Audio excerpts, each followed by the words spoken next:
अस्सलाम वालेकुम नाजरीन, आप देख रहे हैं इन्फो टीवी 85 यूट्यूब चैनल। और इन्फो टीवी आज आपके लिए लाया एक नई इन्फो जो कि एक ऐसे प्रोफेशन के बारे में है जो कि आईटी की दुनिया में बड़ी अहमियत का आमल है और दिन ब दिन इसकी अहमियत में इजाफ़ा होता जा रहा है।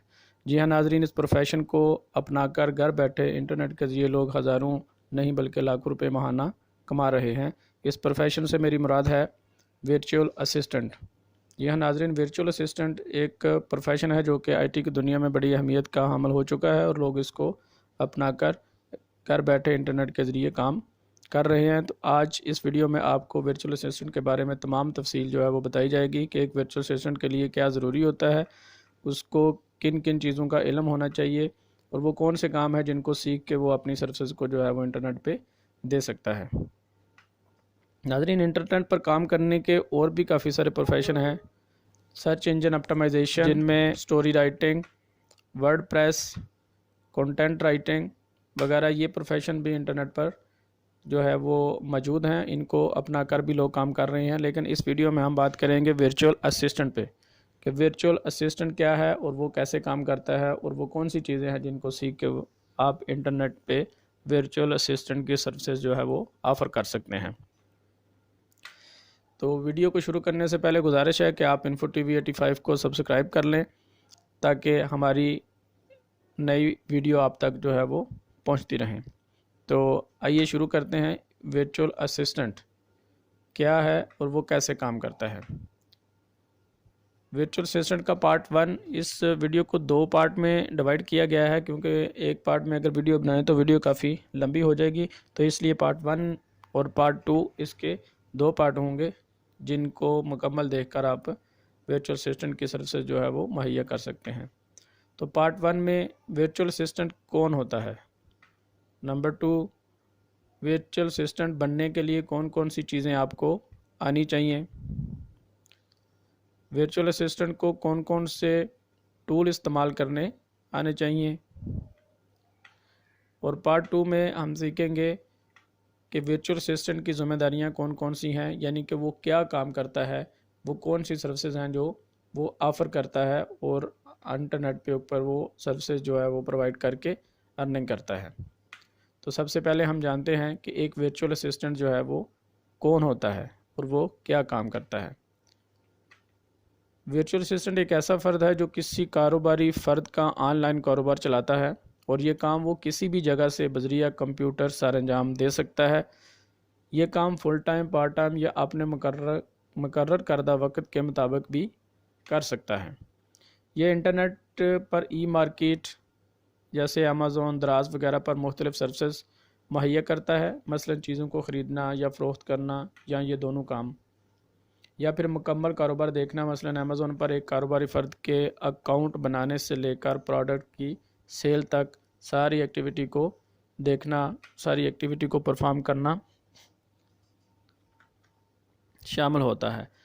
वर्चुअल असिस्टेंट की सर्विस को आप इस डिज़ाइन से भी समझ सकते हैं कि ये 2 कारोबारी अफराद हैं जिनके बीच में एक वर्चुअल असिस्टेंट जो है वो अपनी सर्विसेज जो है वो मुहैया करता है और 2 कारोबारी लोगों को वो असिस्ट करता है। एक कामयाब वर्चुअल असिस्टेंट कैसे बनता है। एक बेहतरीन वर्चुअल असिस्टेंट वही होता है जिसके पास इंटरनेट और अंग्रेज़ी ज़बान का इस्तेमाल बेहतरीन तरीके से हो और वो बेहतरीन तरीके से इनको इस्तेमाल कर सकता हो, उसके पास बेहतरीन इल्म हो, काम करने का तजर्बा हो, सब्र और तहम्मुल मजाजी से काम लेता हो। एक बेहतरीन वर्चुअल असिस्टेंट एक वक्त में 3 अकाउंट को चला सकता है, यानी कि 3 कस्टमर को डील कर सकता है। जी हाँ नाजरीन, वर्चुअल असिस्टेंट को कौन सी चीज़ों का इल्म होना चाहिए, वो कौन सी चीज़ें हैं जिनको सीख कर एक आम बंदा वर्चुअल असिस्टेंट बन के अपनी सर्विसेज जो है वो ऑफ़र कर सकता है। नाज़रीन, इसमें कोई बड़ी डिग्रीज़ या कोई लंबी चौड़ी एजुकेशन नहीं है, चंद बेसिक चीज़ें हैं जिनको जान के एक वर्चुअल असिस्टेंट जो है वो अपनी सर्विसेज ऑफ़र कर सकता है, जिनमें सबसे पहले इंटरनेट और इंग्लिश ज़बान का इस्तेमाल, ई कामर्स क्या होती है, फ्रीलांसिंग क्या होती है, ई मार्केट क्या होती है और इसमें काम कैसे करते हैं, अमेज़ॉन क्या है, अमेज़ॉन अकाउंट कैसे बनाते हैं, अमेज़ॉन अकाउंट की किस्में कितनी हैं, अमेज़ॉन कैसे काम करती है। जी हाँ नाज़रीन, ये वो चंद चीज़ें हैं जिनको सीख कर एक आम आदमी भी वर्चुअल असिस्टेंट की सर्विसेज ऑफ़र कर सकता है।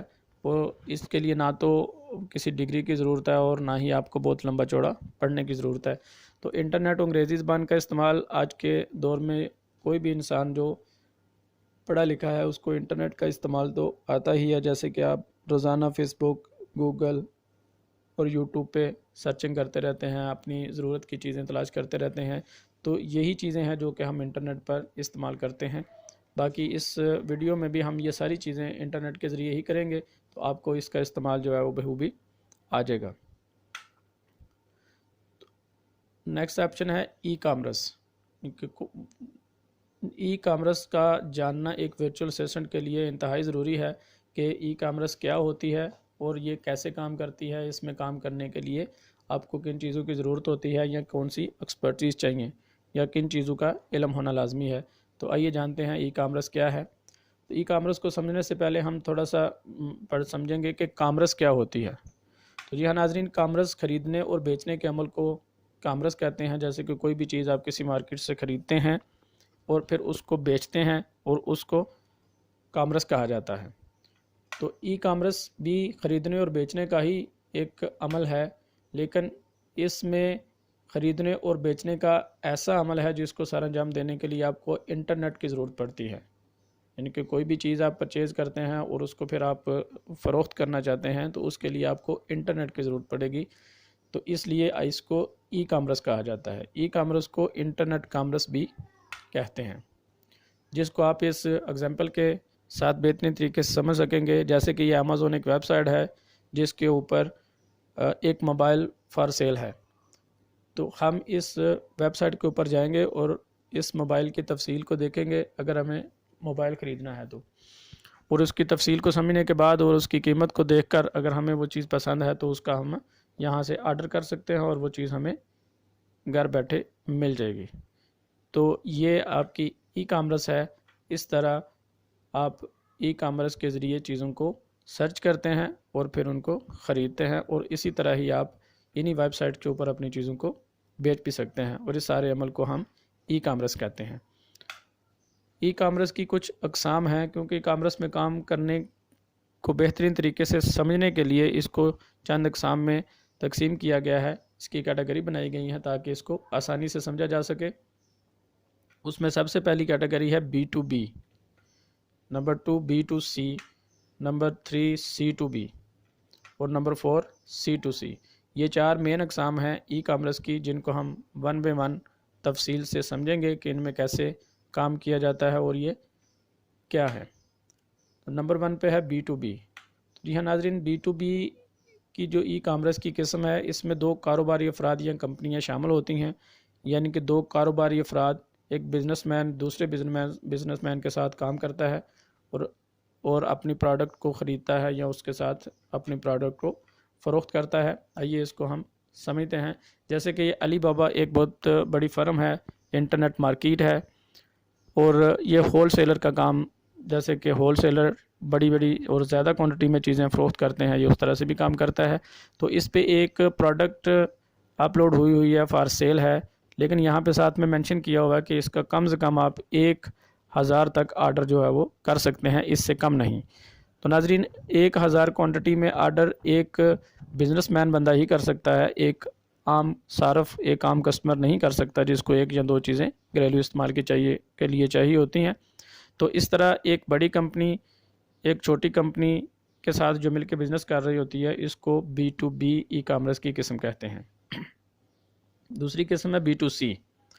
इस किस्म में एक कारोबारी फ़र्द या कंपनी बराह रास्त एक सारफ को प्रोडक्ट फ़रोख्त करती है, यानी कि एक एंड यूज़र जिसने वो चीज़ इस्तेमाल करनी होती है उसको वो चीज़ें फ़रोख्त करती है। जैसे कि ये एक वेबसाइट पे एक प्रोडक्ट जो है वो अपलोड की गई है और इसमें कोई शर्त नहीं रखी गई कि आप 1 से लेके 1000 तक बीच में जितनी चीज़ें आपको चाहिए उनका ऑर्डर कर सकते हैं।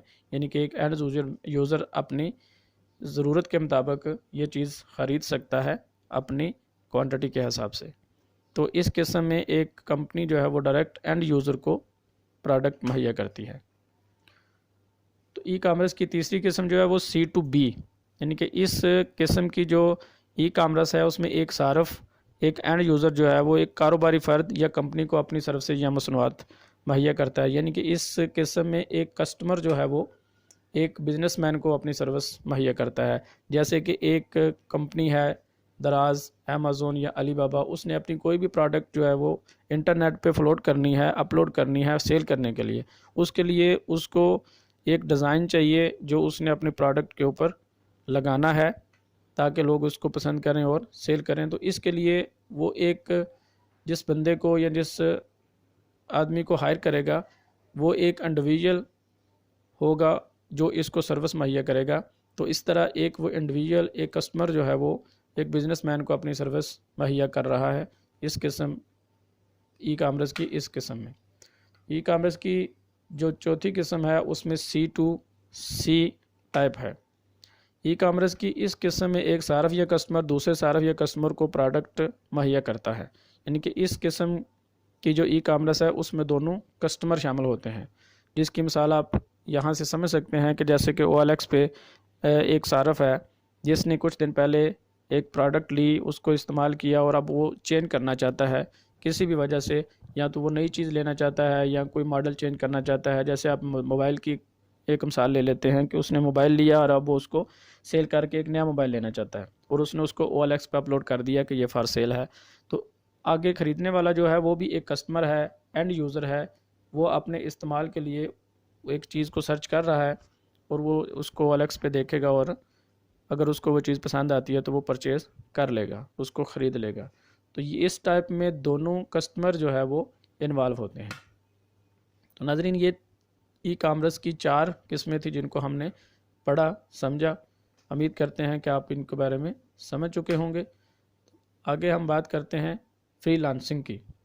तो ये एक दूसरी किस्म है जो कि एक वर्चुअल असिस्टेंट के लिए ज़रूरी है इसको समझना कि ये कैसे काम करती है, फ्रीलांसिंग क्या है और इस पे ऊपर कैसे काम करते हैं। तो आइए जानते हैं फ्रीलांसिंग के बारे में। फ्रीलांसिंग क्या होती है? फ्रीलांसिंग ऑनलाइन काम तलाश करने को कहते हैं, यानी ऑनलाइन काम तलाश करके इसको सर अंजाम देकर मुआवजा कमाने के अमल को फ्रीलांसिंग कहते हैं और ये सब करने वाले को फ्रीलांसर कहा जाता है। फ्रीलांसर पर काम करने के मुआवजे का इन्हिसार होता है फ्रीलांसर के काम की क्वालिटी पे, उसके इल्म के ऊपर और उसको कितना तजर्बा है और उसने वो काम कितने टाइम में करके दिया है, कितने वक्त में करके दिया है। ये सारी चीज़ें मिल के उसके मुआवजे का ज़रिया बनती हैं कि वो कस्टमर जो है, वो जो सप्लायर है जिसको आप सर्विस मुहैया कर रहे हैं, वो आपको कितना मुआवजा देता है। फ्रीलांसिंग के प्लेटफॉर्म, फ्रीलांसिंग करने के लिए मुख्तलिफ प्लेटफॉर्म है जिनमें फ्रीलांसर वेबसाइट है, फाइवर है, फेसबुक है। इन तमाम वेबसाइट के ऊपर जाकर आप अपनी सर्विसेज जो है वो ऑफ़र कर सकते हैं, जिसको हम मज़ीद आगे तफसील समझते हैं कि फाइवर पे, फेसबुक पे या फ्रीलांसर पे कैसे काम किया जाता है। तो ये आपके सामने फाइवर का पेज खुला हुआ है। तो इसके ऊपर जाकर कोई भी आदमी जो भी उसके पास एक्सपर्टी है, जैसे कि एक वर्चुअल असिस्टेंट ही है, वो अपनी सर्विस ऑफ़र करना चाहता है, तो कैसे लोग उसकी सर्विस को लेंगे या कैसे लोगों को पता चलेगा कि वो वर्चुअल असिस्टेंट की सर्विस ऑफ़र कर रहा है। तो उसके लिए आप ये फाइवर, फेसबुक या फ्रीलांसर पे जाएंगे और वहाँ पे अपना अकाउंट बनाकर अपनी एक प्रोफाइल बनाएंगे। जैसे कि ये सामने आप देख रहे हैं कि एक बंदे ने अपनी प्रोफाइल बनाकर अपलोड की हुई है। ये अमेज़ॉन प्रोडक्ट रिसर्च करता है, FBA product hunting. Product hunting से मुराद है कि ये जो चीज़ें उसने ख़रीदनी है वो मुख्तलिफ वेबसाइट के ऊपर इनको सर्च करता है और वो अपने कस्टमर को देता है।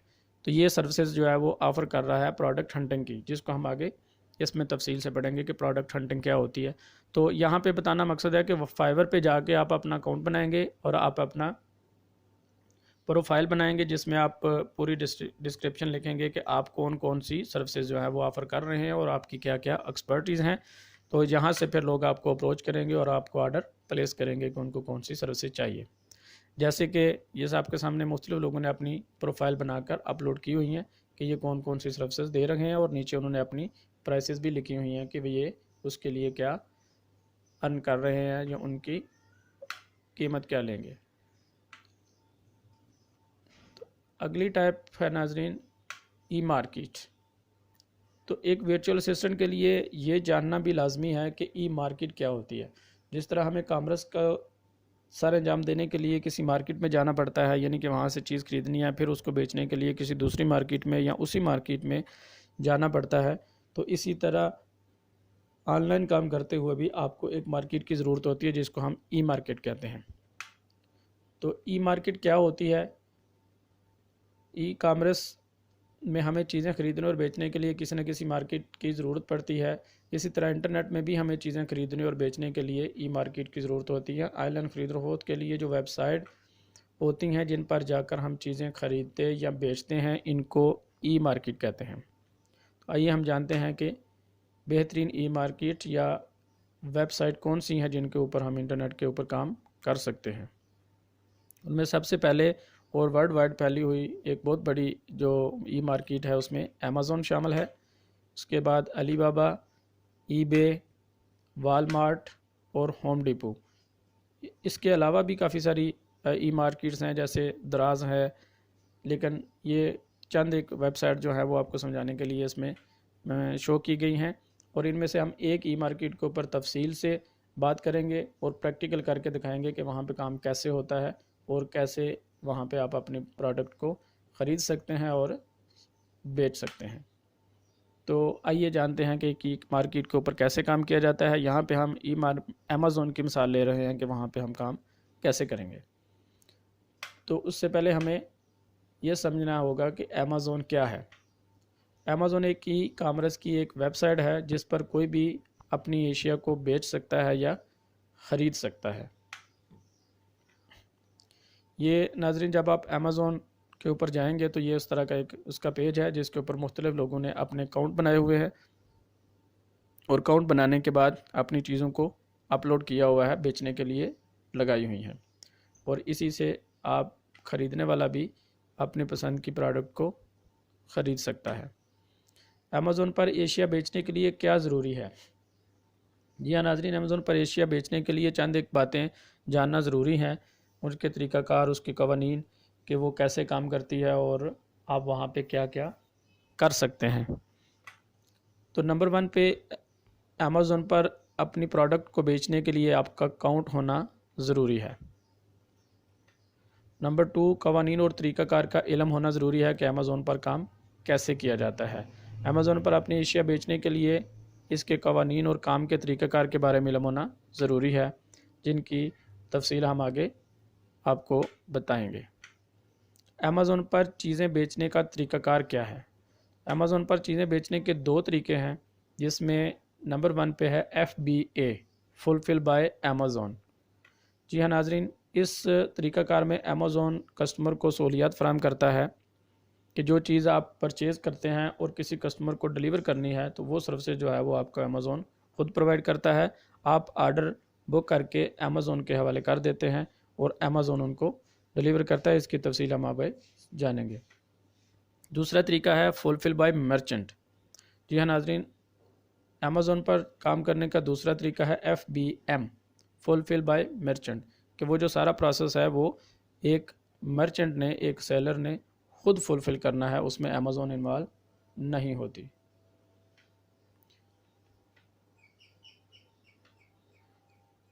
FBA, fulfil bye Amazon. आइए हम समझते हैं कि फुलफिल बाय अमेज़ॉन क्या चीज़ है। तो नाज़रीन, FBA तरीक़ाकार के तहत अमेज़ॉन आर्डर की तकमील के लिए स्टोरेज और शिपिंग की सर्विसेज मुहैया करती है। यानी अमेज़ॉन कारोबारी मालिकान को अपनी मसनूआत फ़रोख्त करने में मदद फ़राहम करती है। कारोबारी लोग अपनी मसनूआत अमेज़ॉन पर तकमीली मराकज़ में भेज देते हैं, जो कि प्रोडक्ट को कस्टमर तक पहुँचाते हैं। अमेज़ॉन इस सर्विसेज के चार्जेस लेती है, वो आपसे प्रोडक्ट को वसूल करती है, प्रोडक्ट को अपने स्टोर्स में, वेयर हाउस में रखती है और बाद में कस्टमर को डिलीवर करती है।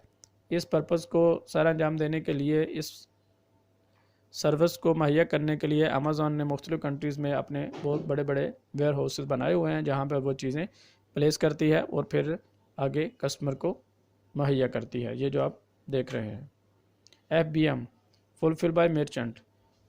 FBM में अमेज़ॉन आर्डर की तकमील नहीं करती, बल्कि मर्चेंट यानी सेलर ख़ुद प्रोडक्ट को ख़रीदार तक पहुँचाता है। हैंडलिंग और शिपमेंट की ज़िम्मेदारी मर्चेंट यानी सेलर की ही ज़िम्मेदारी होती है। वो ये तरीक़ाकार तब अपनाया जाता है जब मर्चेंट यानी सेलर को हैंडलिंग और शिपमेंट के ऊपर पूरी दस्तरस हासिल होती है। इसके तहत स्टोरेज और शिपिंग की सर्विस मर्चेंट यानी सेलर के ज़िम्मे होती है। इस तरीक़ा में अमेज़ॉन चार्जेस वसूल नहीं करती। ये तमाम जो सर्विसेज अमेज़ॉन प्रोवाइड कर रही होती है वो एक मर्चेंट को खुद करने पड़ते हैं। वो इस प्रोडक्ट को ख़रीद कर खुद अपने पास स्टोर करता है और बाद में कस्टमर तक पहुंचाता है। अमेज़ॉन पर प्रोडक्ट से मुतल्लिक़ कुछ मालूमात। प्रोडक्ट का इनवान जो है वो ज़्यादा से ज़्यादा 200 अल्फाज और कम से कम 15 अल्फाज पर मुश्तमिल होना चाहिए। प्रोडक्ट में 5 बुलेट पॉइंट्स होते हैं, इससे ज़्यादा या कम नहीं कर सकते। हर बुलेट पॉइंट्स में 500 अल्फाज लिख सकते हैं, इससे ज़्यादा लिखने की गुंजाइश नहीं होती। प्रोडक्ट की तफसील के लिए 2000 अल्फाज को इस्तेमाल कर सकते हैं। तो जी हाँ नाज़रीन, ये चंद एक मालूमात हैं जो कि अमेज़ॉन पर काम करते वक्त आपको जहन में रखनी होंगी और प्रोडक्ट का इनवान देते हुए आपको अच्छे और बामानी अल्फाज का इंतखाब करना पड़ेगा ताकि आप दिए गई लिमिट के अंदर ही अपनी प्रोडक्ट को बेहतर तरीके से जो है वो टाइटल दे सकें और उसकी तफसील को लिख सकें। जैसे कि ये इसकी तफसील हम वेबसाइट के ऊपर जाकर समझते हैं। जैसे ये एक प्रोडक्ट है और ये जो चीज़ हाईलाइट की गई है ये इसका टाइटल है। तो ये जो टाइटल है ये आपका 500 से 200 से ज़्यादा नहीं होना चाहिए। नेक्स्ट जो है जो 500 अल्फाज तक आप लिख सकते हैं, ये 5 बुलेट हैं जिसमें आपने मज़ीद आगे इसकी तफसील लिखनी होती है कि ये क्या है, इसका फ़ायदा क्या है, इसका इस्तेमाल क्या है, इसकी क्वालिटी क्या है और आप इसको कितनी देर तक गारंटी दे रहे हैं। और नेक्स्ट जो आप प्रोडक्ट की डिस्क्रिप्शन होती है, तफसील होती है जिसमें आप 2000 अल्फाज इस्तेमाल कर सकते हैं। ये सामने पेज है जिसमें मुख्तलिफ़ तरीके से डिस्क्रिप्शन लिखी जाती है। गैटेड कैटेगरी क्या होती है? जी हाँ नाज़रीन, अमेज़ॉन पर काम करने वाले को ये चीज़ पता होनी चाहिए कि गैटेड कैटेगरी क्या होती है। गैटेड कैटेगरी ऐसी कैटेगरी होती है जिसकी प्रोडक्ट की अमेज़ॉन से मंजूरी लेना दरकार होती है। अमेज़ॉन कुछ वक्त में इसको चेक करने के बाद इसको अपने स्टोर में लगाने की इजाज़त देता है। यानी कि ऐसी प्रोडक्ट या ऐसी कैटेगरी जिसको अमेज़ॉन पर सेल करने के लिए आपको अमेज़ॉन से परमिशन यानी कि इजाज़त लेनी पड़ती है। आप डायरेक्ट उसको नहीं कर सकते। गैटेड कैटेगरी की लिस्ट आपके सामने है। ये लिस्ट चेंज भी हो सकती है, इसमें चीज़ें अपडेट होती रहती हैं। नंबर 1 पे बच्चों की चीज़ें हैं। तो नाज़रीन, बच्चों के रिलेटेड जो चीज़ें आपने बेचनी होती हैं उसके लिए पहले आपको अमेज़ॉन से परमिशन लेनी पड़ेगी, जिसमें खिलौने, गेम वगैरह, घरेलू अशिया और सेहत के मुतल्लिक़ चीज़ें, इंडस्ट्रियल और साइंसी आलात, बिजली का सामान, गाड़ियों का सामान, ये वो सारी चीज़ें हैं जिनके लिए आपको पहले अमेज़ॉन से परमिशन लेनी पड़ती है,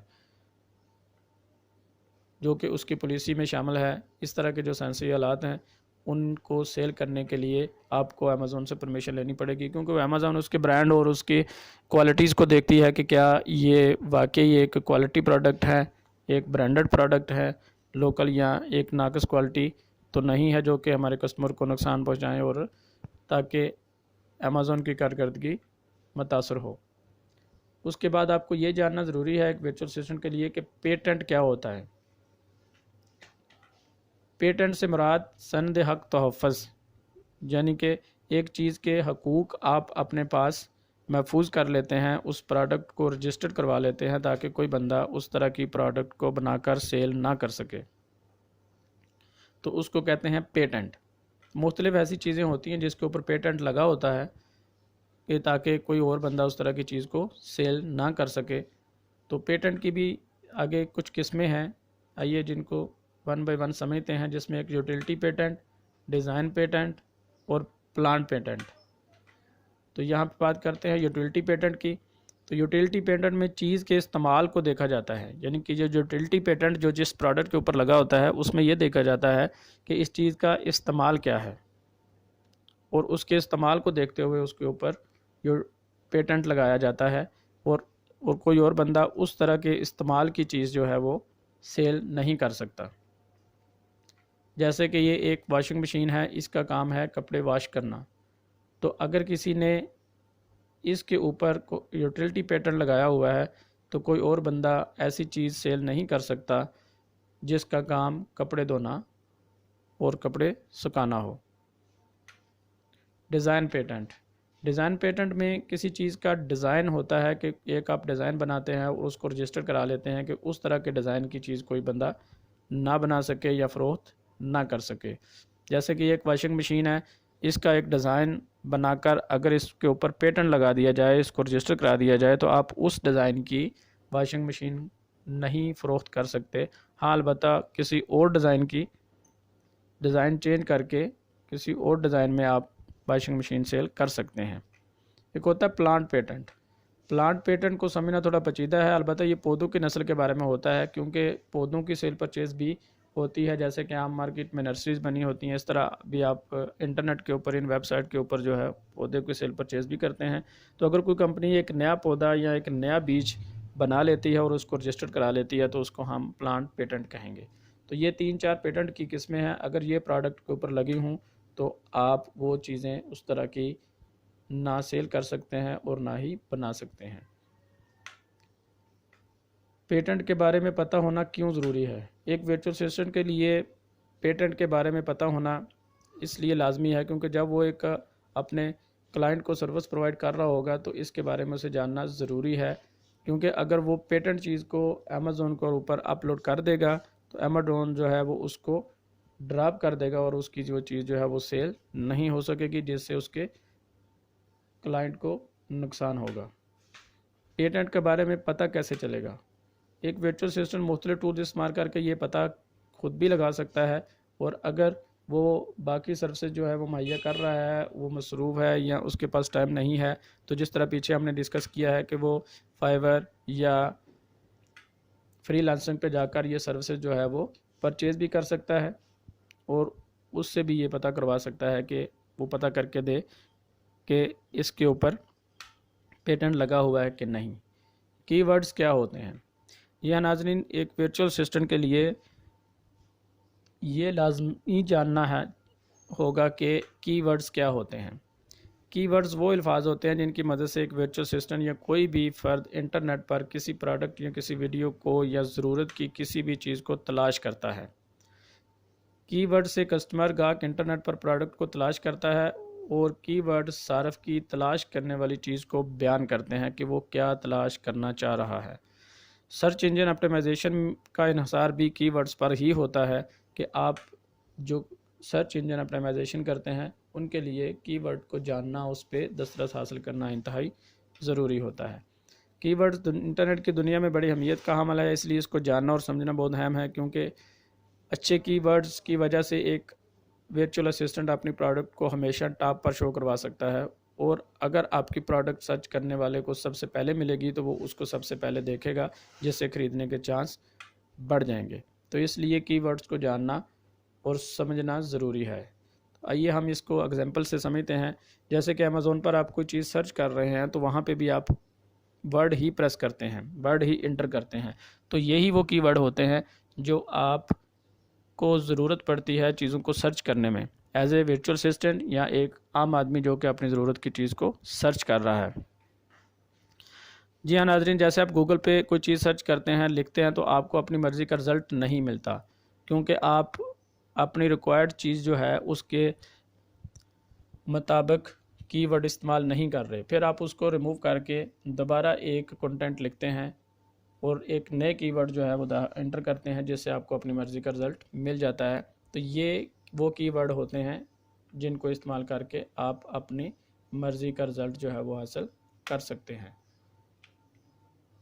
कीवर्ड्स जनरेट करने के लिए भी इंटरनेट पे मुख्तलिफ टूल जो हैं वो मौजूद हैं। एक वर्चुअल असिस्टेंट जो है उन टूल्स को इस्तेमाल करके भी जो है वो नए नए कीवर्ड जो है वो प्रोडक्ट को अपलोड करते हुए या सर्च करते वक्त इस्तेमाल कर सकता है। Google docs. जी हाँ नाज़रीन, ये गूगल डॉक्स जो गूगल के कुछ डॉक्यूमेंट्स हैं जिनको इस्तेमाल करना वर्चुअल असिस्टेंट के लिए वर्चुअल असिस्टेंट की ज़रूरत होती है, और उसको ये इस्तेमाल करने आने भी चाहिए, क्योंकि जब वो ऑनलाइन अपनी सर्विसेज जो है वो ऑफ़र कर रहा होता है किसी क्लाइंट को, तो उसको प्रोडक्ट सेल करने के लिए या प्रोडक्ट को अपलोड करने के लिए ई मार्केट के ऊपर प्रोडक्ट की लिस्टिंग करनी पड़ती है, प्रोडक्ट के लिए डाटा सर्च करना पड़ता है, उसके लिए कीवर्ड को सर्च करना पड़ता है कि वो कौन से कीवर्ड उसके टाइटल में ऐड करे कि उसकी प्रोडक्ट जो है वो सबसे टॉप पर आए। तो इन चीज़ों को यूज़ करने के लिए, मुख्तलिफ़ टूल्स को यूज़ करने के लिए अगर उसको गूगल डॉक्स जो हैं वो आते हैं तो वो ये काम आसानी से कर सकता है बगैर किसी हेजिटेशन के और बगैर टाइम वेस्ट किए हुए। तो ये गूगल के ऑनलाइन जो 4 डॉक्यूमेंट आपको मिलते हैं, जिनमें जिस तरह हम विंडो इंस्टॉल करते हैं तो उस पर ऑफिस इंस्टॉल करते हैं, उसमें MS ऑफिस में MS वर्ड, MS एक्सेल और पावर पॉइंट शामिल होते हैं। तो ये वही तर्ज के डॉक्यूमेंट्स हैं जो कि आपको ऑनलाइन मिलते हैं कि आप जहाँ भी हों ये आपको इस्तेमाल करने में आसानी होगी। तो गूगल के ऊपर जाकर ये डॉक्यूमेंट्स आप डाउनलोड कर सकते हैं और इनको ऑनलाइन ही इस्तेमाल कर सकते हैं और अपना किया हुआ काम इनमें सेव कर सकते हैं। आप जहाँ पे भी मौजूद होंगे आप उनको देख सकते हैं उन चीज़ों को। और इस तरह आपको कोई प्रोडक्ट की लिस्ट करनी है, लिस्टिंग करनी है, तो प्रोडक्ट की लिस्टिंग करके आप उनको ऑनलाइन ही सेव कर सकते हैं ताकि नेक्स्ट प्रोडक्ट के लिए भी आप उनको इस्तेमाल कर सकें। तो जैसे आप गूगल के ऊपर जाते हैं तो ये वहाँ पे गूगल डॉक्स को सर्च करें तो ऊपर ये चारों डॉक्स जो हैं वो आपके सामने खुल जाएंगे, जिसमें ये डॉक्स जो है ये वर्ड की टाइप का है। इसमें मुख्तलिफ टेम्पलेट भी आपको मिल जाते हैं बने हुए। जिस तरह का आपने टेम्पलेट बनाना है उसको सिलेक्ट करके उसमें एडिट करके फाइनल कर सकते हैं, या प्लस पे क्लिक करके आप अपनी मर्ज़ी का फॉर्मेट भी बना सकते हैं। तो नेक्स्ट जो ये है ये शीट के नाम से आता है, जिसमें आप एक्सेल के रिलेटेड जितने काम है, कैलकुलेशन, सर्चिंग और कीवर्ड्स की जनरेशन और वेब सर्चिंग के लिए इसको आप ऑनलाइन इस्तेमाल कर सकते हैं। नेक्स्ट जो है स्लाइड, यानी कि पावर पॉइंट का जो काम है, प्रेजेंटेशन वगैरह बनाना अपने प्रोडक्ट के मतलब उसके डिज़ाइन को लिस्टिंग करना जो होता है वो आप इसमें कर सकते हैं। यानी कि पावर पॉइंट वाली तमाम सर्विसेज आप इसमें स्लाइड्स वाले डॉक्यूमेंट्स में कर सकते हैं। उसके बाद एक डॉक्यूमेंट है कीप का जो डॉक्यूमेंट है ये जिस तरह हम अपने कंप्यूटर में यूज़ करते हैं टाइपिंग के लिए नोटपैड को, तो आप नोटपैड वाला काम जो है वो कीप में कर सकते हैं कि यानी आपको कोई चीज़ टाइपिंग करनी है और जल्दी आप टाइप करके अपने कस्टमर को या अपने क्लाइंट को उधर से ही शेयर कर सकते हैं। आपको दोबारा वर्ड में जाकर वो बना के फिर उसको PDF करके देने में जो टाइम ज़ाया होगा वो नहीं होगा। ये चीज़ें सारी आप अपने कस्टमर को या क्लाइंट को ऑनलाइन ही शेयर कर सकते हैं, जिसके लिए कस्टमर या जो आपका क्लाइंट है वो आपके ऊपर मज़ीद ट्रस्ट करते हुए आपकी सर्विसेज को कंटिन्यू रखेगा, क्योंकि वो ये चीज़ें जब आप इस्तेमाल करेंगे तो वो ज़रूर ये बावर करेगा कि ये एक एक्सपर्ट VA है और अपनी सर्विसेज जो है वो बेहतर तरीके से मुहैया कर सकता है। तो ये वो तमाम चीज़ें हमने ऊपर जो पढ़ी हैं ये इस वीडियो का पार्ट 1 है, जिसमें हमने ये जाना कि एक वर्चुअल असिस्टेंट क्या होता है, उसकी क्या क्या रिस्पॉन्सिबिलिटी होती हैं और वो किन चीज़ों को जानना उसके लिए ज़रूरी है अपनी सर्विसेज ऑफ़र करने से पहले। तो पार्ट 2 में ये है कि वर्चुअल असिस्टेंट को क्या करना होता है, कि वो काम क्या करता है प्रैक्टिकली, कि वो कैसे एक प्रोडक्ट को सर्च करता है और फिर सेल करता है। ये वो सारी चीज़ें हैं कि जो अपनी सर्विसेज प्रोवाइड करने के दौरान एक वर्चुअल असिस्टेंट करता है, जिसमें कीवर्ड की रिसर्च है, प्रोडक्ट सर्चिंग करता है, प्रोडक्ट हंटिंग करता है, पेटेंट चेक करता है, प्रोडक्ट सोर्सिंग करता है, प्रोडक्ट लिस्टिंग करता है, लॉन्चिंग एंड रैंकिंग करता है, सोशल मीडिया या मार्केटिंग सोशल मीडिया के ऊपर करता है, PPC मैनेजमेंट करता है, शिपमेंट प्लान बनाता है, ऑर्डर मैनेजमेंट और कस्टमर सपोर्ट करता है। ये जो ऑर्डर मैनेजमेंट और कस्टमर सपोर्ट हैं, ये अगर आप FBA कर रहे हैं तो ये दोनों काम जो शिपमेंट प्लान, ये तीनों काम जो हैं ये अमेज़ॉन ख़ुद करती है, आपके VA को या सर्विसेज प्रोवाइडर को नहीं करने पड़ते। लेकिन ये सारी चीज़ें जो हैं हम नेक्स्ट आगे पार्ट 2 में पढ़ेंगे, क्योंकि अगर ये पार्ट 2 भी इसी वीडियो में डिस्कस किया गया तो वीडियो बहुत लंबी हो जाएगी। वीडियो देखने का शुक्रिया। अल्लाह हाफ़िज़।